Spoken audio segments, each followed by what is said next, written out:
जय श्री कृष्ण। राधे राधे दोस्तों, आप सभी का दिन शुभ और मंगलमय हो। आप सभी पर भगवान विष्णु अपनी कृपा सदैव बनाए रखें। आज की वीडियो में आप सुनेंगे माघ मास महात्म्य का अध्याय 16। पिछली बार आपने सुना था अध्याय 15, जिसमें आपने सुना था कि किस प्रकार से अप्सरा कंचना मालिनी ने एक राक्षस को अपना आधा पुण्य देकर उसे मोक्ष की प्राप्ति करवाई। इसके आगे का वृत्तांत आप आज के अध्याय में सुनेंगे। तो प्रिय श्रोताओं, आज के अध्याय में श्री वशिष्ठ ऋषि कहने लगे कि हे राजन, मैंने दत्तात्रेय जी द्वारा माघ मास का महात्म्य कहा। अब माघ मास के स्नान का फल सुनो। हे परम तप, माघ स्नान सब यज्ञों व्रतों का और तपों का फल देने वाला है। माघ मास में स्नान करने वाले स्वयं तो स्वर्ग में जाते ही हैं, उनके माता और पिता दोनों के कुलों को भी स्वर्ग प्राप्त होता है। जो माघ मास में सूर्योदय के समय नदी आदि में स्नान करता है, उसके माता पिता के 7 कुलों की पीढ़ी स्वर्ग को प्राप्त होती है। माघ मास में स्नान करने वाले दुराचारी और कुकर्मी मनुष्य भी पापों से मुक्त हो जाते हैं और इस मास में हरि का पूजन करने वाले पाप समुदाय से छूटकर भगवान के सादृश शरीर वाले हो जाते हैं। यदि कोई आलस से भी माघ में स्नान करता है, उसके भी सब पाप नष्ट हो जाते हैं। जैसे गंधर्व कन्याएं राजा के श्राप से भयंकर कल को भोगती हुई लोमश ऋषि के वचन से माघ में स्नान करने से पापों से छूट गईं। यह वार्ता सुनकर राजा दिलीप विनय से पूछने लगा कि हे गुरुदेव, ये कन्याएं किसकी थीं? उनको कब और कैसे श्राप मिला? उनके नाम क्या थे? ऋषि के वाक्य से कैसे श्राप मुक्त हुई और उन्होंने कहाँ पर स्नान किया? आप विस्तार पूर्वक सब कथा कहिए। वशिष्ठ जी कहने लगे कि हे राजा, जैसे अरड़ी से स्वयं अग्नि उत्पन्न होती है, वैसे ही यह कथा धर्म और संतान उत्पन्न करती है। हे राजन, सुख संगीत नामक गंधर्व की कन्या का नाम विमोहिनी था। सुशीला तथा स्वरवेदी की सुंबरा, चंद्रकांत की सुतारा तथा सुप्रभा की कन्या चंद्रका, ये 5 सब समान आयु वाली तथा चंद्रमा के समान कांति वाली और सुंदर थीं। जैसे रात्रि को चंद्रमा शोभायमान होता है, वैसे ही पुष्प की कलियों के समान खिली हुई यह अप्सराएं थीं।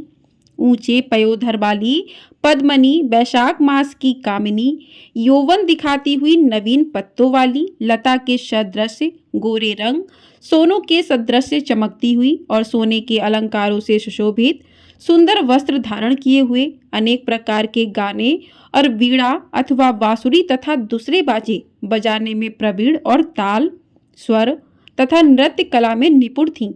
इस प्रकार वे कन्याएं क्रीड़ा करती हुई कुबेर के स्थान में विचरती थी।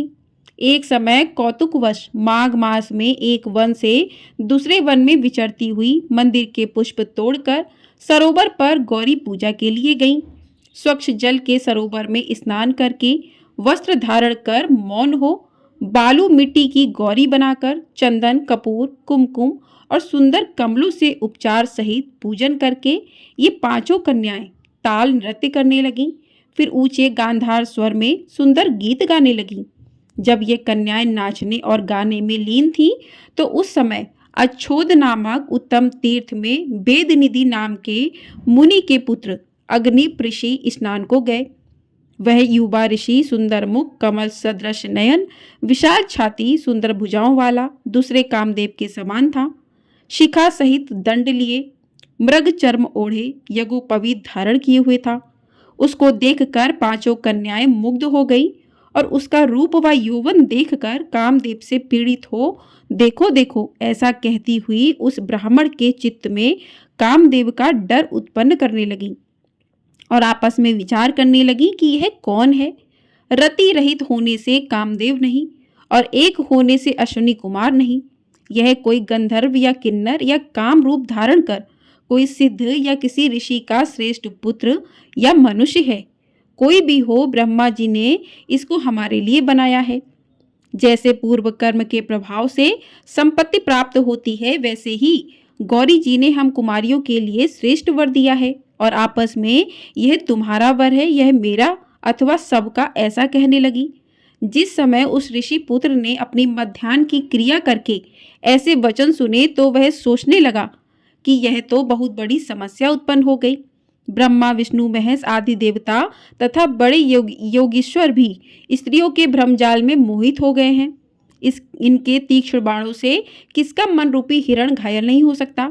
जब तक नीति और बुद्धि रहती है तब तक पाप से भय रहता है। जब तक की गंभीरता रहती है, यम विधि का पालन होता है, तब तक मनुष्य स्त्रियों के काम रूपी बाणों से बीधा नहीं जाता।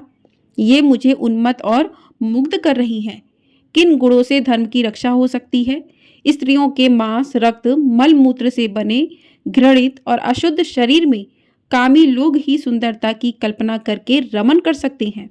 सुंदर बुद्ध वाले महात्माओं ने स्त्रियों के पास रहना कष्टकारक कहा है।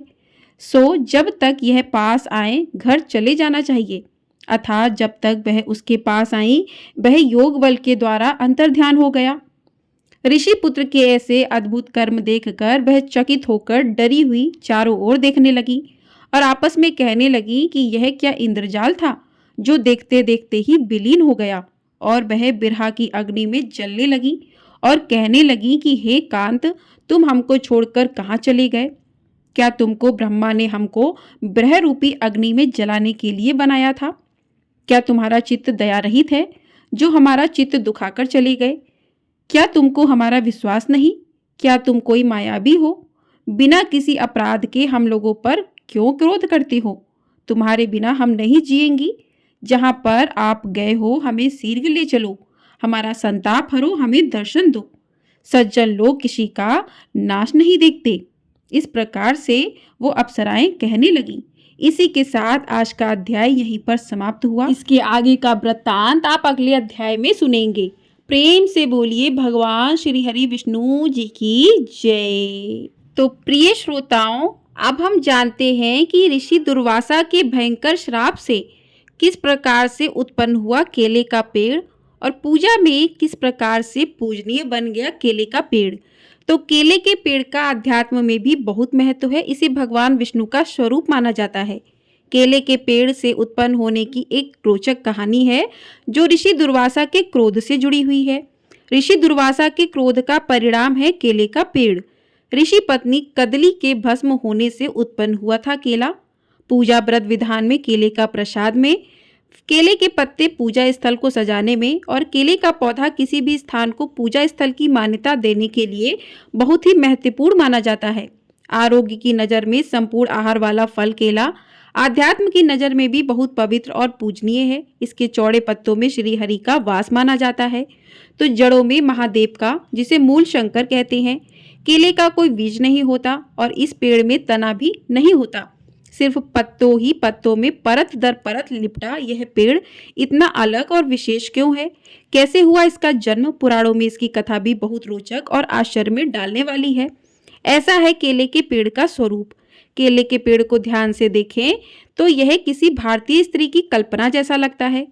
पत्तों पत्तों में लिपटा तना ऐसा लगता है जैसे किसी महिला ने साड़ी लपेट रखी हो, और सबसे ऊपरी भाग में फलों से लदी शाखानुमा आकृति जमीन की ओर ऐसी लटकती है जैसे फूलों से सजी हुई किसी महिला की चोटी। दरअसल यह संरचना यूं ही नहीं है, असल में यह एक स्त्री का ही रूप है। इसका वर्णन पुराण कथाओं में भी मिलता है, जिसका संबंध सबसे क्रोधी ऋषि दुर्वासा से है।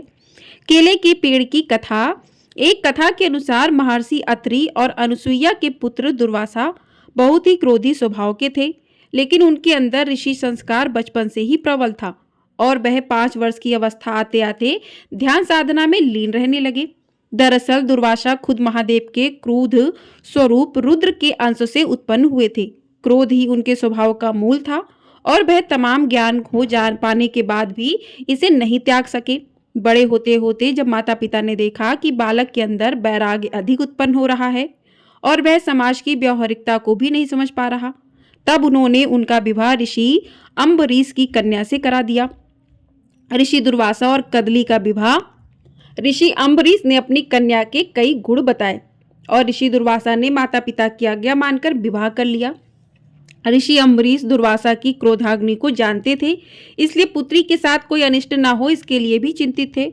उन्होंने ऋषि दुर्वासा से दुर्वासा से पत्नी से कोई भूल हो जाए तो उसे क्षमा कर दीजिए जाने की प्रार्थना की। तब ऋषि ने उन्हें वचन दिया कि वह अपनी पत्नी के 100 अपराध क्षमा करते रहेंगे। कदली में आने लगी निश्चिंतता। ग्रस्त जीवन में कुछ बातें ऊपर नीचे तो होती ही रहती हैं। ऋषि दुर्वासा की पत्नी का नाम था कदली, जो कि स्वभाव से कर्मठ और बहुत समझदार थी। वह हर एक बात का ख्याल रखती थी, लेकिन फिर भी कभी कभी कुछ ना कुछ हो ही जाता था। लेकिन ऋषि ने उन पर कभी क्रोध नहीं किया। ऐसा होने से धीरे धीरे कदली के स्वभाव में भी निश्चिंतता आने लगी। दुर्वासा ने दिया निर्देश, लेकिन एक दिन ऋषि कहीं से प्रवास कर कुछ देरी से आए। रात में भोजन के बाद उन्होंने विश्राम के लिए कहा। साथ ही पत्नी से कहा कि मुझे कल ब्रह्म मुहूर्त में जरूर उठा देना। मैं खुद भी कोशिश करूंगा, लेकिन थकान के कारण शायद ऐसा संभव ना हो। ब्रह्म मुहूर्त में ऋषिवर को जरूरी अनुष्ठान करना था। कदली ने दिखाया आलस्य। अगली सुबह कदली की ब्रह्म मुहूर्त में नींद तो खुली, लेकिन आलस्य के कारण वह ना तो खुद उठी और ना ही ऋषि को उठाया। सुबह सूर्योदय के बाद जब ऋषि की आंख खुली तो दिन चढ़ाया था। अपना अनुष्ठान न कर पाने के कारण वह कदली पर बहुत क्रोधित हुआ और उन्हें भस्म हो जाने का श्राप दिया। ऐसे बना था केले का पेड़, तो ऋषि के श्राप का तुरंत असर हुआ और कदली राख बनकर रह गई। ऋषि को भी इस घटना पर बहुत दुख हुआ, लेकिन अनुशासन स्थापित करने के लिए उन्हें ऐसा करना पड़ा। जब कदली के पिता ऋषि अम्बरीश आए तो अपनी पुत्री को राख बना देखकर वह बहुत दुखी हुए। तब दुर्वासा ऋषि ने कदली की राख को पेड़ में बदल दिया और वरदान दिया कि अब से यह हर पूजा व अनुष्ठान का हिस्सा बनेगी। इस तरह से केले के पेड़ का जन्म हुआ और कदली फल यानी केले का फल हर पूजा का प्रसाद बन गया। यही वजह है कि केले के पेड़ की गुरुवार को पूजा होती है। तो दोस्तों, आपको ये वीडियो पसंद आई हो तो वीडियो को लाइक शेयर, चैनल को सब्सक्राइब जरूर कर दीजिएगा। आपको हमारे चैनल पर इसी प्रकार से माघ मास महात्म्य की कथाएं सुनाई जा रही हैं। पिछली अध्याय आपने नहीं सुने हैं तो आप लोग जाकर सुन सकते हैं, और प्रतिदिन पूरे माघ मास में आपको अध्याय सुनाए जाएंगे। तो चैनल को सब्सक्राइब कर लीजिएगा और कमेंट बॉक्स में जय श्री कृष्णा राधे राधे अवश्य लिखिएगा। जय श्री कृष्णा राधे राधे।